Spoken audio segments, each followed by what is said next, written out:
Les Oilers d'Edmonton pourraient subir l'affront d'une deuxième défaite de suite en finale de la Coupe Stanley ce soir en Floride. Une troisième faillite en étape ultime en moins de 20 ans après le revers, on s'en rappelle, face aux Hurricanes de la Caroline en 2006.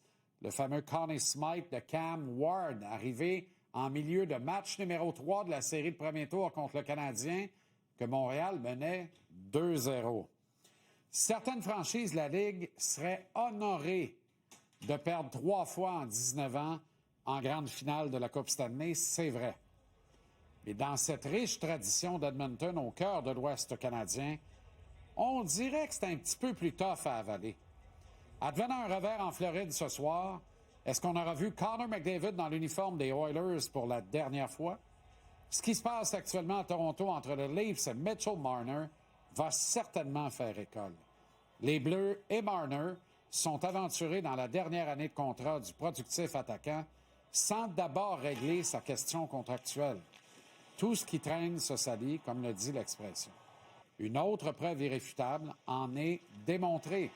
Marner a annulé un de ses propres événements caritatifs, une levée de fonds, et d'aucuns croient qu'il va jouer sous d'autres cieux la saison prochaine. C'est maintenant une affaire classée.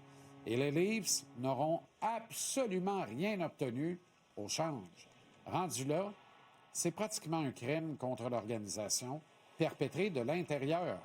Les Oilers ne peuvent sous aucun prétexte demeurer insensibles à cette tournure des événements catastrophiques dans la ville-reine, dans le dossier Marner.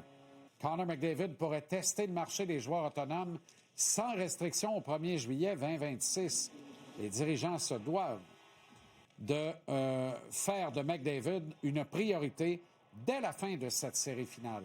Si le clan de la superstar leur soumet une intention de tester le marché à l'issue de la prochaine campagne, ou même s'il émet le souhait, le camp McDavid, d'honorer son entente contractuelle et de voir après la prochaine saison de quoi il en retourne, alors les dirigeants de la capitale albertaine doivent voir venir l'abîme comme le glacier dans le Titanic et comprendre que tous les drapeaux sont au rouge. Il va leur falloir demander au clan de Connor McDavid une liste de 3, idéalement 5 équipes auxquelles il accepterait d'être échangé. Ils doivent également obtenir de McDavid une intention ferme de s'entendre sur les termes d'un nouveau contrat de très longue durée avec l'équipe avec laquelle ils auront négocié la dite transaction.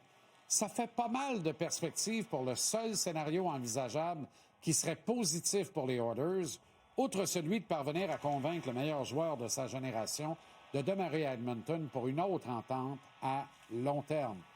Il va terminer la saison prochaine sa 10e campagne avec les Oilers, avec qui il est devenu, au terme de son contrat d'entrée à l'été 2018, l'homme de 100 millions de dollars. Vous vous rappelez comment ça a frappé l'imaginaire? 12 millions et demi par année pendant 8 ans. Il y a beau jeu, McDavid, de dire aux Oilers qui désirent vivre autre chose à l'aube de la trentaine. La Ligue nationale en rêve, à n'en point douter, et les grands marchés pensent la même calvasse d'affaires. Après tout, Wayne Gretzky a déjà quitté les Oilers pour aller vendre le hockey en Californie, à Los Angeles. Et encore, nous étions très loin du plafond salarial et des ententes de partage d'aujourd'hui.